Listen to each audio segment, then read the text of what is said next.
Very nice of everybody to join me tonight for 401k best practices and a market and economic update. This is presented by Hapanowicz and Associates Wealth Management, and I'm Bob Hapanowicz. The presentation is going to be 10 to 15 minutes or so, and we'll have time for Q&A afterwards. There's a box to enter your Q&A. If you would do that, please, not in the chat box, but in the Q&A box. We can't accept questions in the chat box. So please use the Q&A box. If you don't want to do that, you can always call our office and speak with one of our advisors at 412-261-5966.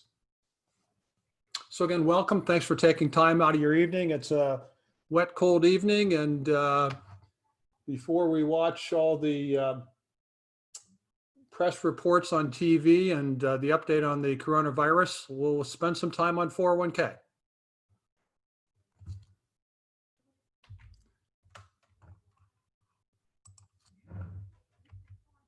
So where are we now? Well, we have this challenge that is presented to us from the COVID-19 virus. And currently in the United States alone, there were over 450,000 cases confirmed of the coronavirus. The stock and bond markets are experiencing unprecedented volatility. Last month, in my 33-year career, I've never seen volatility to that degree. Many individuals are worried. All of us are worried. It's affecting everybody. Business revenues in many cases are substantially lower. Some businesses have had to close, for example, restaurants. It's affecting the airlines, hotels, and others. There are some businesses who are prospering, so to speak, in these times, and those businesses are supporting the healthcare industry and wellness.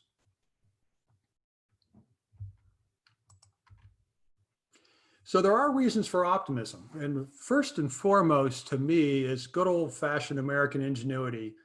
And that we think will get testing to market and available in short order. There will be treatments in very short order that are already being talked about and discussed. And finally, a vaccine, although the vaccine is probably a year or more away from being used widely. A week ago, the $2.2 trillion coronavirus bill was passed and signed by President Trump, and phase 4 is coming from what we hear.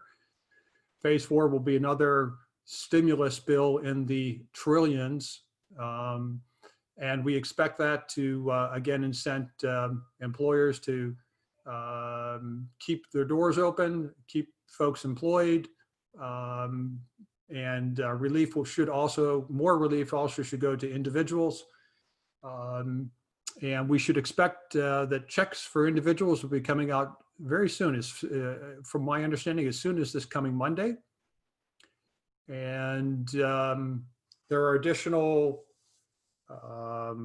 wonderful things that are occurring. For example, healthcare funding, loans and grants to businesses, etc.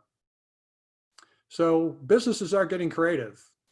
Who would have thought that Ford and General Motors would be producing ventilators? So that's happening. And Americans are united to battle C-19. It reminds me of back in 2000 when we had 9/11 and that attack by terrorists, and there was a sense of unity, and I sense that same unity now. It feels good. And our first responders are just tremendous, and we owe great gratitude and a debt to those folks. Some of those folks are going to get sick, and some may actually die, but they are putting themselves in harm's way, and we ought to be thankful for them. So we have no doubt that we will recover. It's just a matter of when. So let's put things into perspective. When we talk about bear markets, and we entered into a bear market and found a bear market low 2 weeks ago. And since that time, we have rallied out of the bear market, and the bull market has resumed. Although we haven't had a recovery, where we've recovered about half of what the bear market depths gave us. So at this point, I want to just talk about bear markets. And here at H&A, we look at bear markets and we think of them in three ways. One is structural, and that's usually the worst kind of bear market. That's when something is broken and it needs fixed. For example, back in 2008 in the financial crisis, the financial system was broken, particularly in home mortgages, and that filtered into banking. And at that point, that needed to be fixed. And it was fixed, and it took a while, but it was fixed. And then there are cyclical bear markets, and those are normal. They happen every few years. It's a normal ebbs and flow in a business cycle. And then finally, there are event-driven bear markets. And this reminds us of an event bear market, the current COVID-19 virus created this bear market. We were in a very strong economic cycle, very strong financial cycle. 401ks were doing very well, et cetera. And then this C-19 virus affected those, all the economy and the markets. And here we are today. So putting things into perspective, this is the stock market, the Dow Jones Industrial Average over the last 100 years. And you can see there are a lot of ebbs and flows. It's perfectly normal to have periods of bull markets and periods where we call a bear market or retracement from the highs. So the definition of a bear market is a closing price 20% below the most recent highs. And like I said, we hit that 2 weeks ago, Monday. We were down over 30% from the recent highs, almost 35% from the recent highs. So a decline of less than 20% is just a correction. And historically, there are several corrections in any given year. Those are perfectly normal to have. So when we think of market cycles, a market cycle lasts about 4 years typically. A bear market, typical bear market is about 10 months with a 36% loss on average. And the bull part of the market is about 3 years. And you have a gain of 112% on average. Pretty good trade-off. And market cycles, as measured by the S&P 500, since the last 90 or so years, there have been 25 bear markets. We're currently in the 26th bull market. Again, the average cycle is about 4 years. And during that period of time of a cycle, you have 3 times the amount of ups as you do downs. And a bear market does not necessarily mean there will be an economic recession. In this case, we think we are going to have an economic recession. An economic recession is defined as 2 back-to-back calendar quarters of negative economic growth. And we think that is going to occur in this case. So let's look at the growth of $100,000. We just picked a number, $100,000 arbitrarily in the current bull market, which began a little over 10 years ago, almost 11 years ago. And through that period of time, the market went up 5 times in value. In other words, if you had $100,000 invested then, you'd have $551,000 now. And you can see all the things that occurred that affected the markets. General Motors filed for bankruptcy way back in 2009. There was a Greek debt crisis, a flash crash, several other events that affected the markets. And those events can cause corrections or even a bear market.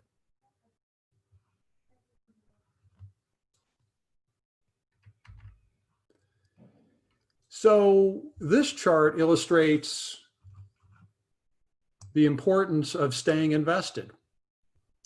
And had you over the last 20 years missed, let's say 10 days, right in the middle here, if you had missed 10 days, your gains would have only been $161,000. But if you had stayed fully invested, your $100,000 would have turned into $324,000. So it's very important to stay invested, we think. Otherwise, your timing has to be exquisite. So looking into the future, we view the markets as sort of like an Olympic athlete. The Olympic athlete trains, they train some more, but occasionally they need to take a rest. And that's what a correction or a bear market is. And right now, the markets are taking a rest. And it's caused by the COVID-19. There's no question about that. But the markets are taking a rest. So the question is, how do we use volatility to your advantage? How do you take advantage of this dip in the market so that at the end of the day, it helps you? Well, first, I'd like to show you a chart. And this reminds me of back when I was in high school and I studied the periodic elements. Well, these are financial assets, for example, real estate or stocks or bonds. And I think there's a couple of conclusions that we can make from this chart. One is that it's awfully hard to predict which asset class is going to be a leader or which asset class will be a laggard in any particular year. The other thing that we can conclude is that over a longer period of time, in this case 20 years, that every asset class went up in value. There were some dips and jukes and jives along the way, but they all went up in value. In fact, there was a study done several years ago, and it won a Nobel Prize for its work in asset allocation. And the study essentially says that your returns are going to come from your allocation to assets, how much you have allocated to stocks, bonds, and cash. And we can help you with that. So we think it's very important to be diversified. So how can you use volatility to your advantage? Well, you can manage the things that you can control. So things that you can control are diversifying to reduce risk and improve your return potential. So diversify, some in money and bonds, some in stocks, some in cash. And that will reduce your risk and improve your return potential. So you can rebalance your account. You can rebalance your 401k. You can return your portfolio to its target risk and return profile. And that way, again, you will control your return potential and your risks.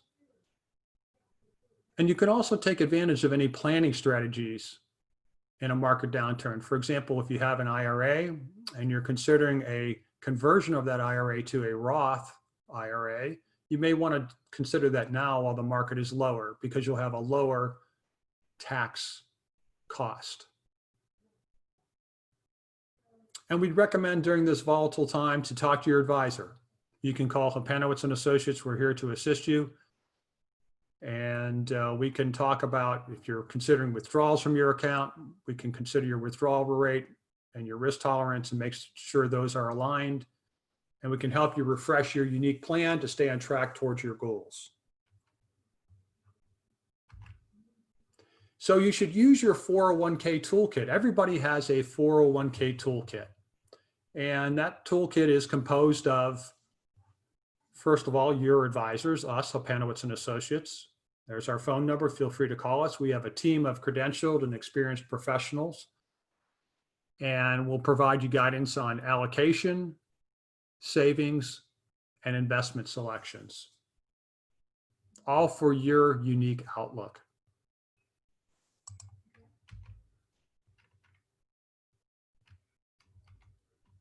Also, I skipped this slide.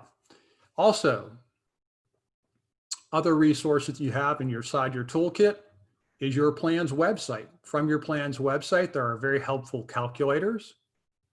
There are financial planning resources, and the URL for your website is right on your statements.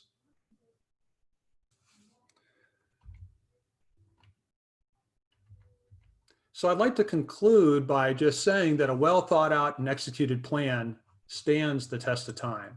And we'd encourage you to talk with one of the advisors at H&A if you need help. We're here to be of assistance.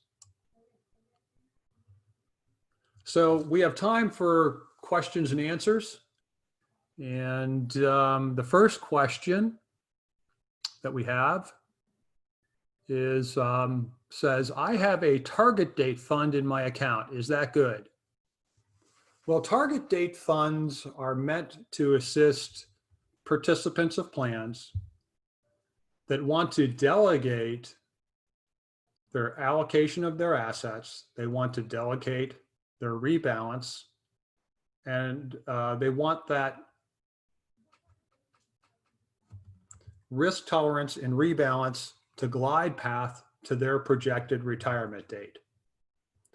So they are, in essence, a one-stop shopping place for you to go to allocate your assets, where the professional money manager will do all the things that you would want to do, but they will do it in a very disciplined and unemotional process.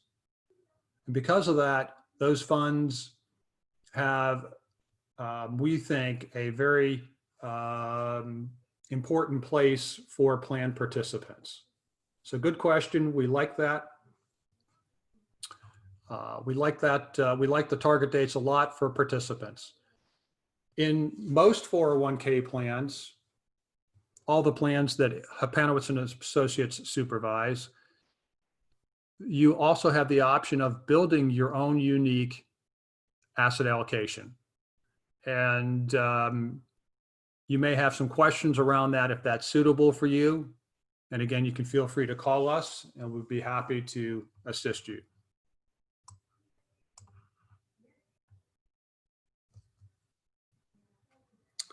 The next question we have is this a good time to increase my contribution? I'm currently 46 years old and plan to retire at 65. So this individual has almost 20 years, so they're going to begin potentially using their money in their 401k plan. And we would encourage you to use the calculators online. If you don't know where to find those, feel free to call the office. We'll help you find those and determine what is a good savings rate for you. So the calculators can help us choose a conservative allocation. They can help us choose a conservative savings rate and a conservative investment rate of return, and find out what the appropriate amount is for you to save from your paycheck. So we'd encourage you to go through that exercise, and that'll give you the guidance. It's a good question. Thank you for that.